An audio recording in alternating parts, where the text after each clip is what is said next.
people's land away we have not. from them. And those people in many cases are being executed. ጤና ይስጥልን ውድ ቤተሰቦች እንዴት አላችሁ? የተለመደ ላይክ፣ ሰብስክራይብ፣ ሼር ማድረጋችሁን ቀጥሉ። ቤተሰቦች ስላችሁ በኩራት ነው የምታደርጉትን እያንዳንዱ እንቅስቃሴ እመለከታለሁ። ይህን ስለምታደርጉም እጅጉን አመሰግናችኋለሁ ወዳጆች። ይህን ነገር አጠናክራችሁ ቀጥሉ። እኔም ታማኝ የሆኑ መረጃዎችን ከዓለም ዙሪያ በምን መንገድ እንዴት ሆነ የሚለውን በስፋት ማጋራቴን እቀጥላለሁኝ። እንደተለመደው ቢኒያም ካሴ ነኝ። ዶናልድ ትራምፕ ደቡብ አፍሪካ አልቆላታል የማትደራደር ከሆነ ብለዋል፣ ወይንም ደግሞ ለችግሮች መፍትሄ ካላመጡ የሚል ሀሳብ አጋርተዋል። ሲሪል ራማፎሳ በአሜሪካ ፖለቲካ ላይ ነግሰው አምሽተዋል። በኦቫል ኦፊስ ድል ቀንቷቸዋል እየተባለ ይገኛል። በእርግጥ እንደ ፕሬዚዳንት ዘለንስኪ ተዋርደው አልተመለሱም። እናም ዶናልድ ትራምፕ ያን ያህል አልተሳካላቸውም እየተባለ ነው። ሁኔታዎችን በተለያየ መንገድ ለመመልከት ሰፋ ያለ መረጃ ይዤላችሁ መጥቻለሁ። የአሜሪካው ፕሬዚዳንት ዶናልድ ትራምፕ በኦቫል ኦፊስ የፈለጉትን የመናገርና የፈለጉትን የአሜሪካ የበላይነት የማስጠበቅ ሂደታቸውን አጠናክረው የገጠሉበትን አጋጣሚ ፈጥረዋል። በእርግጥ ሌላ ሀያሏ አሜሪካ ምንም ትበልምን ዓለም ቀድማ የእሷን ሀሳብ በመቀበል የማስተናገድ ግዴታው አለባት። ያም ሆኖ ዶናልድ ትራምፕ አሁን እየሄዱበት ያለው የፖለቲካ ርቀት ነገሮችን እያወሳሰበና ሌላ መልክ እያሰጠው መጥቷል በሚል ሁኔታዎችን ለማለዘብ ይሞክሩ አሉ። ታዲያ በዚህ አጋጣሚ የአሜሪካው ፕሬዚዳንት ዶናልድ ትራምፕ ከደቡብ አፍሪካው ፕሬዚዳንት ሲሪል ራማፎሳ ጋር የነበራቸው ግንኙነት እጅጉን ውስብስብ እንጂ እንዳሰቡት አልተሳካላቸውም እየተባለ ይገኛል።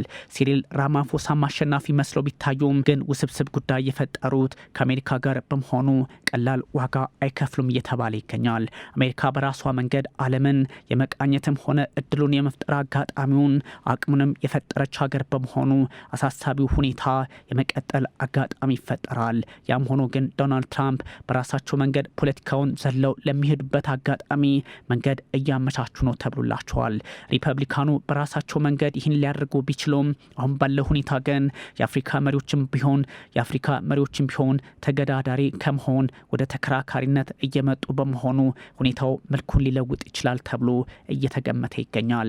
ያም ሆኖ ግን ማንም ይሁን ማን ከዋሽንግተን ጋር መጣላቱን አይፈልገውም። የዓለማችን ፖለቲካ ቅርጹ የሚቃኘውም ከዋሽንግተን ፖለቲካ አንጻር በመሆኑ ዛሬ ዋይት ሀውስ ጋር መጣላት ዓለምን በእጅጉ ዋጋ ያስከፍላታል።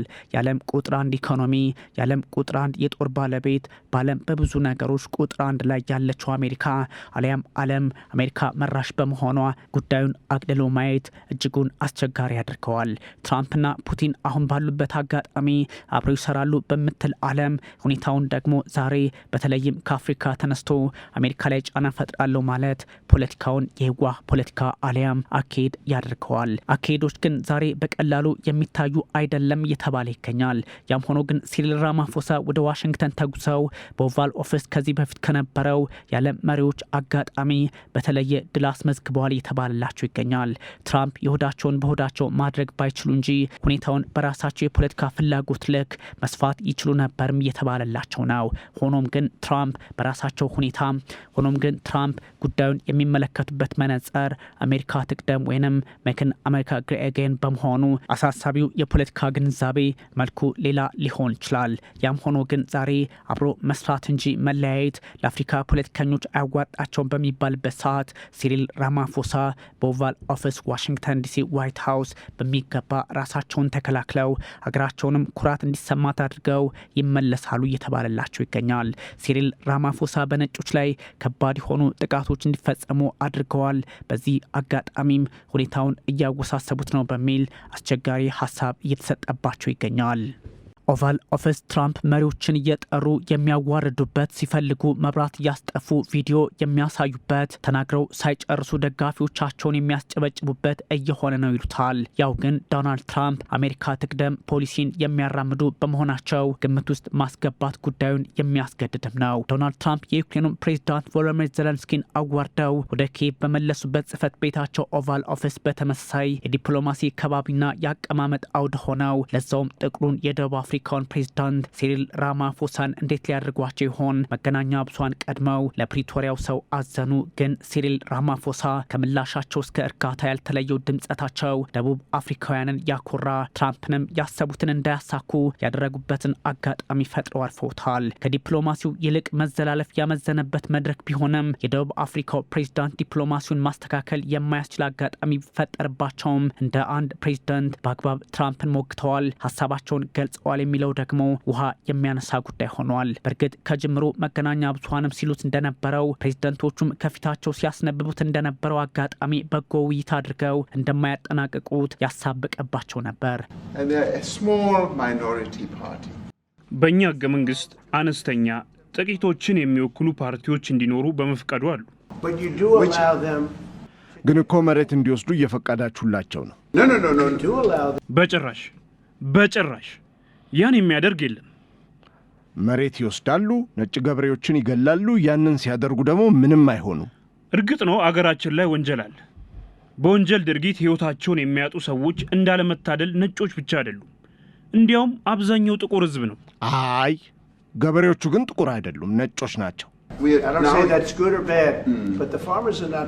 ዶናልድ ትራምፕ ነጮችን የዘር ፍጅት እየፈጸሙባቸው ነው፣ ሲያሻውት በጸጥታ ኃይሉ ሲሻገር በህዝቡ በሚል ሲፈርጁ ራማፎሳ መረጋጋታቸው ዲፕሎማሲውን የመሰዳደብ እንዳደረገው የሚገልጽ ቢሆንም ሁኔታው ግን እጅግ ለደቡብ አፍሪካውያን የኩራት ምንጫቸውም ሆኖ ተቀምጧል። ከማዕድን ማውጣት ቢዝነስ ወደ ፕሬዝደንትነት የመጡት ሚሊዮነሩ ሲሪል ራማፎሳ ከሪል ስቴት ባለጸጋነት ወደ አሜሪካ ፕሬዝደንትነት ከመጡት ዶናልድ ትራምፕ ጋር በዋሽንግተን ዲሲ ሲገናኙ ንግግራቸው ሁሉ እንደ ቱጃር ቢዝነስ ለቢዝነስ እንደ ፕሬዝደንቶች ዲፕሎማሲ ለዲፕሎማሲ እንጂ በእጅጉ ስድብ ለስድብ በአመዛኝ ይሆናል ብሎ ያሰበ ግን ያን ያህል አልነበረም። ትራምፕ ወደ ዋይት ሀውስ ዳግም ከመጡበት ሰዓት አንስቶ ሲሪል ራማፎሳ ህገ መንግስት አሻሽለው የጥቂት ነጮችን መሬት ስርዓትን ተገን አድርገው ያለ ካሳ ይቀማሉ፣ ሲሻገርም የዘር ፍጅት ይፈጽማሉ በሚል መክሰሳቸውን ቀጥለዋል። ደቡብ አፍሪካውያን ነጮችን ወደ አሜሪካ እስከ መውሰድ ብሔራዊ አቀባበል ማድረጋቸውም በዲፕሎማሲው ዘርፍ የቀጠሉት ትራምፕ በወዳጃቸው የስፔስ ኤክሱ ባለቤት ቱጃሩ ኤለን መስክ የታገዙ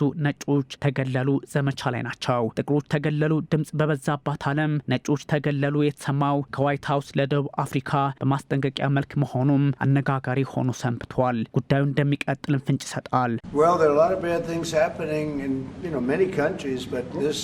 ያው በርካታ ሀገራት በጣም የከፋ መጥፎ ነገር ይከሰታል።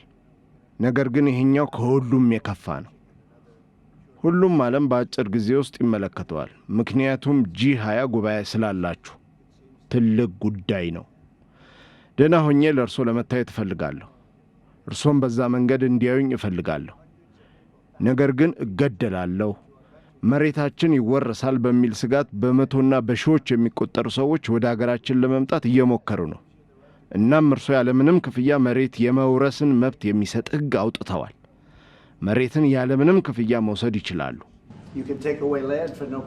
አፍሪካንስ ይሏቸዋል። ነጭ ገበሬዎችን አሊያም ጥቂት ቁጥር ያላቸውን ደቡብ አፍሪካውያንን 26 ሚሊዮን ሄክታር መሬት 8 በመቶ ብቻ የደቡብ አፍሪካን ህዝብ በሚሸፍኑት ነጮች የተያዘ ሲሆን 80 በመቶውን የደቡብ አፍሪካን ህዝብ ቁጥር የያዘው ጥቁር ደግሞ 4 በመቶ በግል መሬት መያዛቸው የ60 ሚሊዮን ደቡብ አፍሪካውያን ፖለቲካ ያልተገባ የሀብት ባለቤትነት መልክ እያሰጠው መጥተዋል። ሲሪል ራማፎሳ ስለ ንግድና ኢንቨስትመንት እንዲሁም ዋሽንግተንና ፕሪቶሪያ ያላቸውን ትስስር ለማንሳት ቅድሚያ ቢሞክሩም ዶናልድ ትራምፕ አደገኛ ምላሻቸውን በመስጠት አቅጣጫውን ወደ ሰጥ አገባ ለውጠውታል። ኦቫል ኦፊስ ፍርድ ቤት ይመስል በተደራጁ ሰነዶች ደቡብ አፍሪካውያን በትራምፕ አማካኝነት ከየሚዲያው በተገኙ ቪዲዮዎች ሳይቀር ሲከሰሱ አድረዋል። ፖለቲከኛው ጁሊየስ ማሌማ ደጆችን ግደሉ በሚል አደባባይ ላይ የተናገረው ሳይቀር ለራማፎሳ በኦቫል ኦፊስ አስመልክተዋቸዋል። ዶናልድ ትራምፕ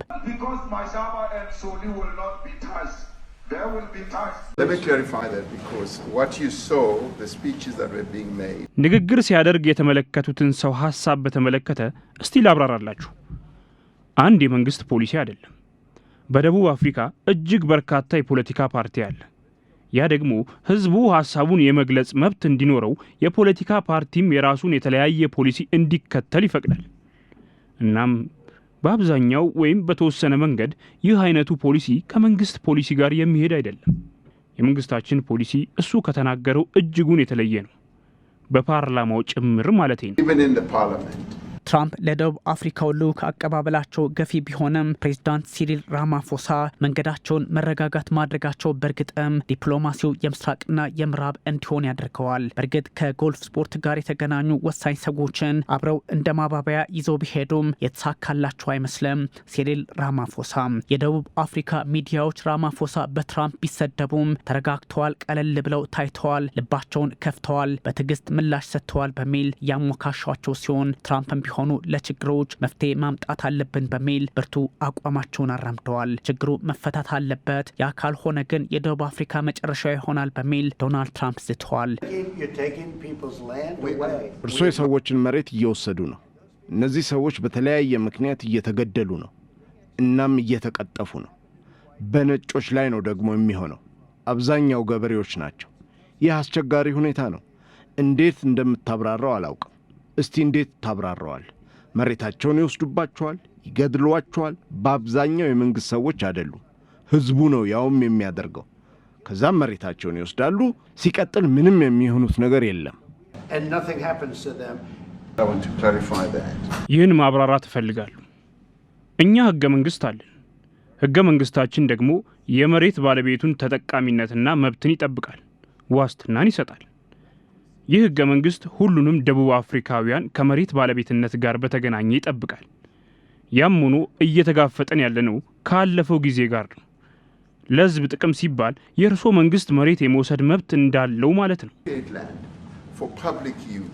አሜሪካ የደቡብ አፍሪካ ቁጥር 2 ግዙፍ የንግድ አጋር በመሆኗ ከኢኮኖሚ አንጻርም ጫና መፍጠር ይችላሉ ትራምፕ። ያም ሆኖ ግን ቁጥር 1 ላይ ያለችው ቻይና በመሆኗ ደቡብ አፍሪካ ዓለም አቀፍ ጫናዋ በአሜሪካ ላይ ሳይቀር ውስብስብ የመሆን እድል ይኖረዋል። ለዚህም ነው በብሪክስ አማካኝነትም ከነ ፕሬዚዳንት ቭላድሚር ፑቲን ጋር በመስራት ነገሩን ይቀይሩታል ሲሪል ራማፎሳ የሚባልላቸው። በ2024 በአሜሪካና በደቡብ አፍሪካ መካከል $20.5 ቢሊዮን ግምት ያለው የንግድ ልውውጥ ተደርጓል። አሜሪካ $5.8 ቢሊዮን ምርት ወደ ደቡብ አፍሪካም፣ ደቡብ አፍሪካ ደግሞ ወደ አሜሪካ የ14.7 ቢሊዮን ምርት ልካለች እንደማለት ነው። ራማፎሳም ቢሆኑ ወደድንም ጠላንም ከነሱ ጋር መነጋገር ይኖርብናል፣ ገብተንበታል የሚል ሀሳባቸውን ከግዟቸው በፊት መስጠታቸው ይታወሳል። ዶናልድ ትራምፕ በተሳሳተ መረጃ ደቡብ አፍሪካ ላይ ጫና ፈጥረዋል ለሚሉ ወገኖች የራማፎሳ ጉዞ መፍትሄ ያመጣል፣ ዲፕሎማሲውን የማስተካከል እድል ይኖረዋልም ተብሎ ነበር። የራማፎሳ ቱጃር ጓደኞች የትራምፕም ናቸው። እናም በግለሰብ ደረጃም ቢሆን ችግሩን ይቀርፉታል ተብሎ ይታሰባል። አሁናዊ የዓለም ፖለቲካ ከሀገር በላይ ግለሰቦች ከፍ ብለው የመጠራት አጋጣሚውን እየፈጠሩ በመሆኑ ግለሰባዊ ግንኙነቱም ለዋሽንግተንና ለፕሪቶሪያ ፖለቲካ ጥሩ ድል ተደርጎ ተወስዶ ነበር። እርግጥ ነው ቡርኪና ፋሶ ሲባል ትራኦሬ፣ ሩሲያ ሲባል ፑቲን፣ ቻይና ሲባል ሺ፣ ሰሜን ኮሪያ ሲባል ኪም፣ አሜሪካ ሲባል ትራምፕ፣ ህንድ ሲባል ሞዲ የዓለም ፖለቲካ ቅኝቶች እየሆኑ መጥተዋል። ትራምፕ ደች ጥቂት ነጭ ገበሬዎች በ17ኛው ክፍለ ዘመን ወደ ደቡብ አፍሪካ የገቡ ሰዎች ጉዳይ ከምንም በላይ አሳስቧል።